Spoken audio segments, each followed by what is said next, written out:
Hello, I know it's been a long time since I've given a Dune Messiah update. I've been really busy working to wrap up my own books, Earth's Door and Crimson Light, book 1 and 2 of the Song of Imru series. Speaking of which, launch date's coming up soon as of the recording of this video, which is about the middle of July. So if you'd like to learn more, head over to my website, www.pjdudek.com.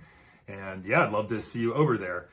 So chapter 8, it is definitely, I have to try to keep this review PG-13, so bear with me.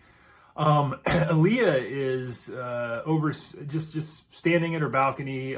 She's Paul's sister, overseeing all these merchants and folks coming in from Arakeen, and just kind of driving her crazy, seeing all the hustle and bustle. There's almost a sense like she just sees it as somewhat useless.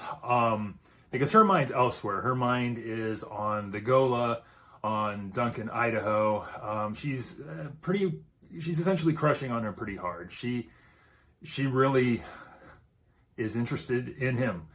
So she goes up to her room, proceeds to take a bath, and then is getting more and more frustrated about, we'll say, being alone. So to work off some of that angst, she goes and decides to fight with a training droid thing, and she keeps without just straight from the bathtub, we'll just say that. So she's having this huge fight, cranking up the difficulty up higher and higher and higher. She gets a level like 9, that's the highest she's ever done. Then she gets to 10 and 11, and she's still like just beating this machine. And then lo and behold, Paul and Stilgar walk in, and she's just standing there, and they're looking at her, and they're like, "What's going on?" And Stilgar's like, "I know what's going on. She really wants a mate," and she's frustrated that he can read that, as if he has some sort of special powers. But he's like, "I don't need powers for that. It's just flagrantly obvious." Anyway, eventually, she throws on a robe, and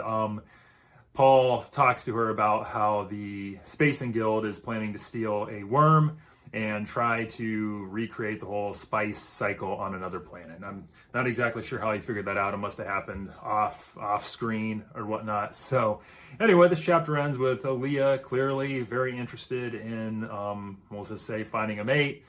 Paul and Stilgar are a little bit worried about this whole Spacing Guild worm thing. And we'll see where things go from here.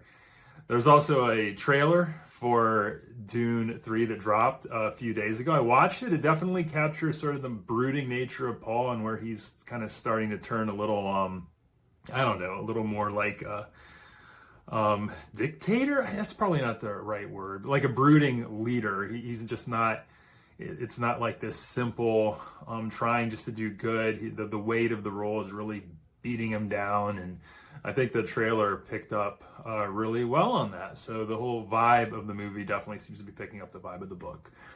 Anyway, I'll get chapter 9 out here as soon as I can. Until then, take care. Bye.